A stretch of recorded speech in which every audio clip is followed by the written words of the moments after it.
স্বপ্নিলকে স্কুলে দিয়ে তারপর আমি একটু বাজারের দিকে আসছি। তার কারণ হচ্ছে আজকে যেহেতু সোমবার, তো সোমবারের দিন বাসায় অনেক ধরনেরই সবজি ছিল, আমার হাজব্যান্ড নিয়ে গেছে, কিন্তু ভাবলাম ওই স্বপ্নিলটা আর কি সব কিছু খেতে জানো তো পছন্দ করে না, আর নিরামিষের দিন হলে অনেকটা বায়না করে, সে কারণে আর কি ভাবলাম যে ও বাঁধাকপি খেতে পছন্দ করে, তো সকালে যদি একটু বাঁধাকপি তরকারি রান্না করা যায় তাহলে ও রুটির সাথেও খেতে পারবে, আবার দুপুরে ডাল দিয়েও খেতে পারবে।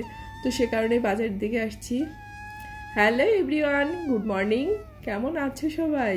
আমি লিপি সাহা ঢাকা থেকে বলছি।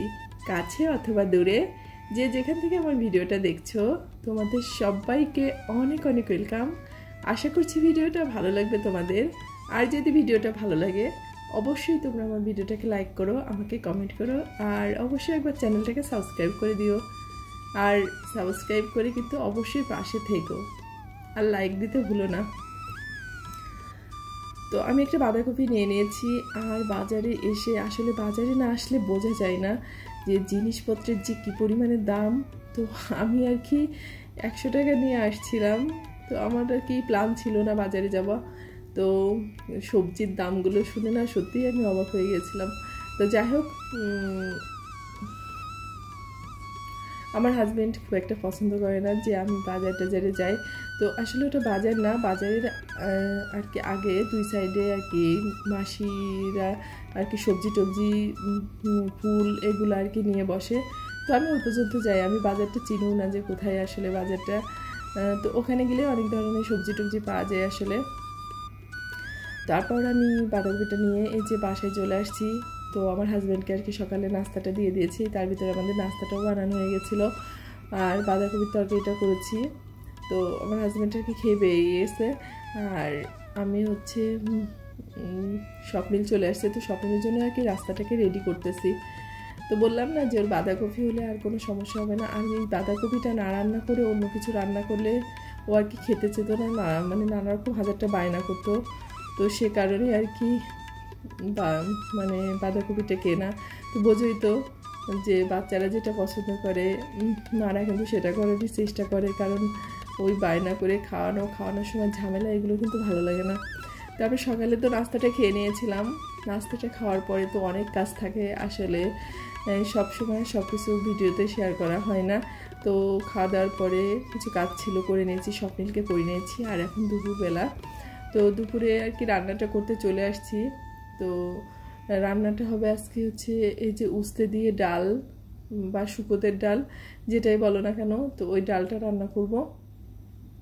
সে কারণে একবারে উস্তেগুলোকে ভেজে ভেজে ডালের ভিতরে দিয়ে ওই পাশে একবারে জাল দিয়ে দিচ্ছি। আর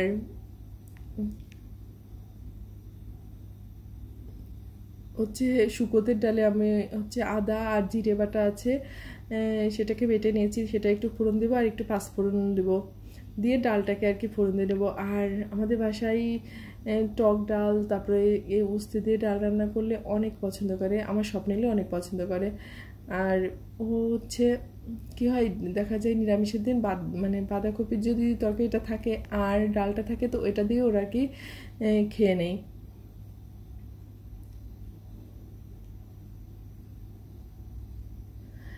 আর এই ডালের ভিতরে একটু সামান্য পরিমাণ আর কি ঘি দিব নামানোর আগে, ঘিটা দিলে আর কি বেশি স্বাদটা হয়।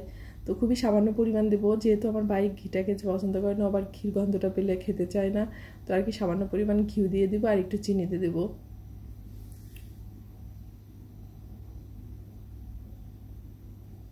তো আজকে স্কুল থেকে ওকে দিয়ে আসতে আসতে অনেকটাই দেরি হয়ে গেছিলো। দেরি হওয়ার কারণ ছিল সেটা হচ্ছে একজনের জন্য আর কি অপেক্ষা করতেছিলাম, তো সে কারণে আর কি দেরিটা হয়ে গেছে, শেষমেশ সে তো আসে নাই। তো তারপরে আমি আর কি বাসায় চলে আসছি, আসার পরে তারপরে আর কি সব কাজগুলো করেছি।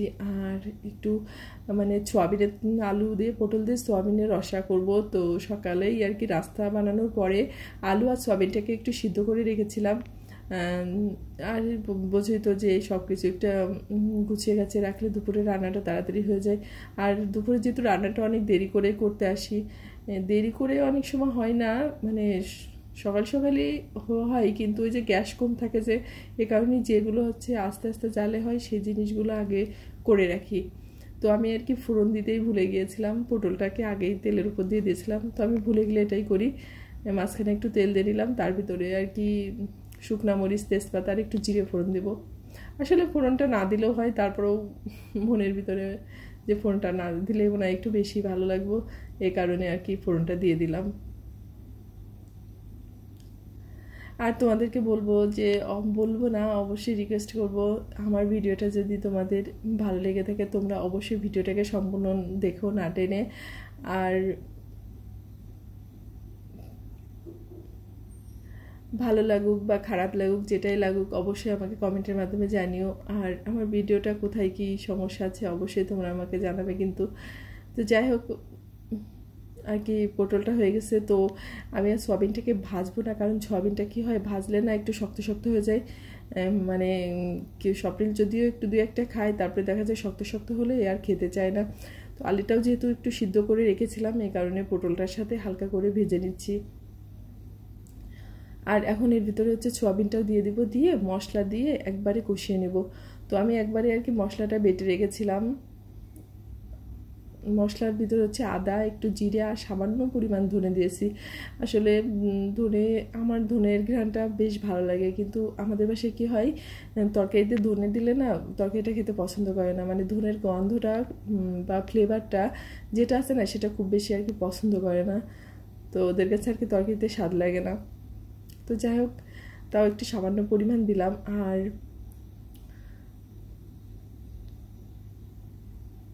আমার হাজব্যান্ড আর কি সয়াবিনটা নিরামিষভাবে খেতে খুব একটা পছন্দ করে না, আমার কাছে বেশ ভালোই লাগে আলু দিয়ে পটল দিয়ে রান্না করলে বা শুধু আলু দিয়ে রান্না করলে। ও আর কি যদি একটু পেঁয়াজ রসুন দিয়ে ভুনা ভুনা করা হয় তাহলে সয়াবিনে আর কি খেতে পছন্দ করে। তো যাই হোক, নিরামিষের দিন আমার একটু রসা না হলে ভালো লাগে না। আমার রসাটা না রান্না করলেও হয়, যেহেতু স্বপ্নিল খুব একটা খেতে চায় না, তারপর আমার হাজব্যান্ডও খেতে চায় না, তো আমি রসাটা সাধারণত আমার জন্য আর কি করি। তো আমি করি ঠিকই, কিন্তু সবাই একটু একটু করে আর কি খাই, এই আর কি। তো যাই হোক, আমার হচ্ছে সয়াবিনের রসাটা হয়ে গেছে। আর এটা হচ্ছে ঘি গরম মশলা দিয়ে একটু ঢেকে রেখেছিলাম। এখন তরকারিটাকে নামিয়ে তারপর রান্নাঘরে তো বোঝোই যে রান্না করার পরে কতটা মানে কাজ থাকে। তো এখন হচ্ছে সব তরকারি টরকারি নামিয়ে এখন হচ্ছে রান্নাঘরটাকে পরিষ্কার করে তারপর হচ্ছে স্নানটা করব। আর রান্নার পরে গ্যাস ওভেনটাকে যদি মুছে না রাখি, আলসেমি করি, তাহলে পরে আর আসলে মুছতেও হয় না, আর মুছতেও কিন্তু ভালো লাগে না, একবারে করে নিলে আর কি কাজগুলো হয়ে যায়।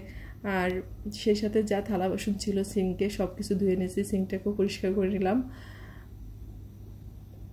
আর আমার হচ্ছে গতকাল রাত্রে আমার হাজব্যান্ড আসার সময় একটু আদা নিয়ে এসেছিলো, আর জিরে নিয়ে এসেছিলো, তো ওগুলো পলিথিনের ভিতরেই ছিল, তো বেরো করা হয়নি। তো দেখলাম যে আদাগুলো একটু ঘেমে ঘেমে গেছে সকালবেলা। তো দেখছো কতটা রোদ উঠেছে, তাই আদাগুলোকে একটু রোদ্রে দিয়ে রেখেছিলাম, আসলে রোদ্রে দিয়ে শুকিয়ে রাখলাম, না হলে দেখা যায় পচে যাবে। আর জিরেটাকেও একটু গরম করে রেখে দিলাম। আর স্নান করে আসার পরে আসলে একটা জিনিস দেখলাম আকাশে, তো জিনিসটা আসলে তোমাদের সাথে ভাবলাম একটু শেয়ার করি, কিন্তু আসলে আমি সেইভাবে মানে ক্যামেরার ভিতরে আসলো না। মানে আকাশটা এত সুন্দর হয়েছিল, আর তার সাথে মনে হচ্ছিল যে একদম পুরো মেঘের পালক যেরকম, মানে ময়ূরের পালকটা যেরকম না, সেম এরকম। তো ওইটা না আমি ভিডিওতে আনতে পারলাম না। তো যাই হোক, মানে দেখে পুরো অবাক হয়ে গেলাম আমি, মানে এটা আমার কখনোই আমার চোখে আর কি পড়েনি এই ধরনের কিছু।